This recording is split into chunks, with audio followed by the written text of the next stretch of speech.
Hi guys, Joe here and welcome to our Euro 2016 Group F preview. Today we're going to be looking at the key matchups, the key players and giving some predictions. As ever, I'm joined by Patrick van Straten. Pato, who are we starting with? We have to begin with Portugal. This is their strongest team since the golden generation of 2004, back in the days of Luis Figo, and there's a new exciting generation of midfield talent coming through. Renato Sanchez, João Mario, William Carvalho, Ruben Neves. It's really exciting times. Unfortunately, that means that more than half of the Portugal squad has fewer than 20 caps, so it is an inexperienced side. But they managed to lose 1-0 in the first game of their qualifying campaign to Albania, which cost Paulo Bento his job, but then under Fernando Santos, they won the remaining 7 to book their place in France. But who should we be on the lookout for? Well, of course, it's Cristiano Ronaldo. He had a great qualifying campaign, 5 goals in 6 matches, and he has been on fire yet again this season.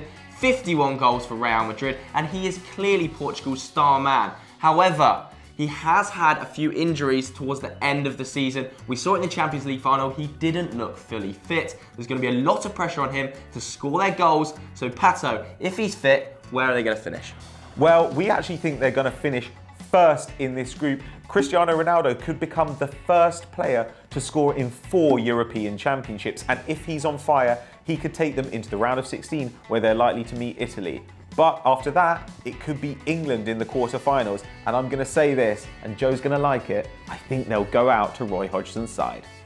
The next team we'll be looking at are Hungary. Now, they haven't been at the Euro since 1972. In fact, they haven't been at an international tournament since 1986. That was 30 years ago. And their squad, I think it's fair to say, is a little bit limp. They've only got 1 player from Europe's top 5 leagues. That's goalkeeper Peter Galaski. And he only just counts. He got promoted with Red Bull Leipzig to the Bundesliga this season. Patrick, I'm going to give you a tough one here. Who else should we be on the lookout for, mate? Well, there is a winger from Bursaspor called Balázs Zsuzsák.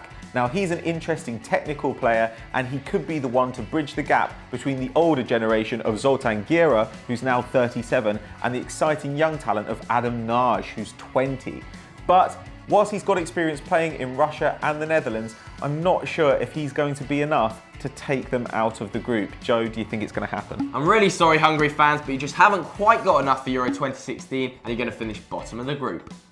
Next up is Iceland. Joe, what have you got to say about them? Well, in terms of population, they are actually the smallest nation ever to qualify for a European Championships with just 330,000 residents. However, they had a good qualifying. They finished second in their group, but that was above Turkey and the Netherlands.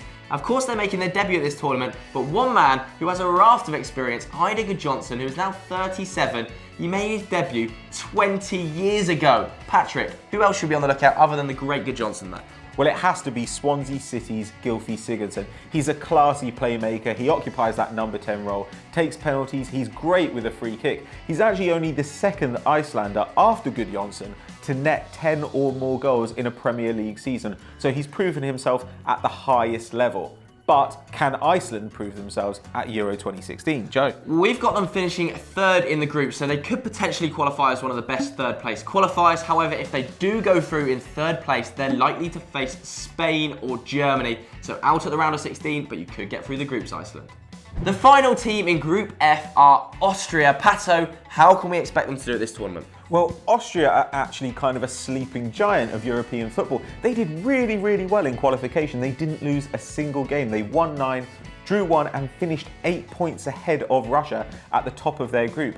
Now, they've got a Swiss coach called Marcel Koller, and when he got the job in 2011, he introduced a fluid 4-2-3-1/4-3-3 formation at all levels of Austrian football, and it's really starting to pay dividends now. But there's one guy who you will have heard of, who we think could be the star. It is, of course, David Alaba. That's right, Bayern Munich's left back, who actually plays in central midfield for the Austrian national team. He's got 45 caps, aged just 23, and he scores a goal on average every 4 games. Of course, though, he does take penalties and free kicks, so that makes it slightly less impressive. But let's take nothing away from him. Fantastic player. Another player to look out for, Marko Arnautovic, had a great season at Stoke City. But with those two, Pato, how far can they carry Austria?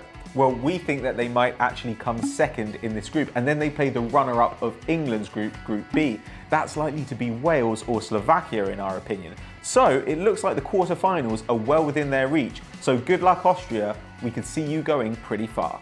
So that was our Group F preview, but how are the teams going to do and who should we be on the lookout for? Let us know in the comments below. And don't forget to check out our previews for the other 5 groups. Group E is playing on screen right now. And as ever guys, please do like and subscribe. Catch you next time.